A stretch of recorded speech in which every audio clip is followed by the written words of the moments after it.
পৃথিবীতে মার থেকে আপন আর কেউ হয় না। খাওয়ার নাই, কিছু নাই, 5টা সন্তান। আশ্চর্য লাগে, একটু ভয়ও করে না। নিরিবিলি পড়ে রয়েছে খিদা পেটে, তারপরও কিছু হয় না। ছেলে মেয়ের যখন খিদা লাগে, বাপ মায় পাগলের লাহানি করে, তাদের খাওয়ান দিতে হবে। তাই পশু পাখি দেখা কি অবস্থা দেখেন, কি অবস্থা। আল্লাহ,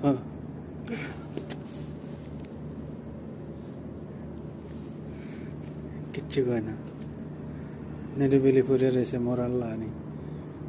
দেখছেন, এই দেখেন হাত দিয়ে ধরি।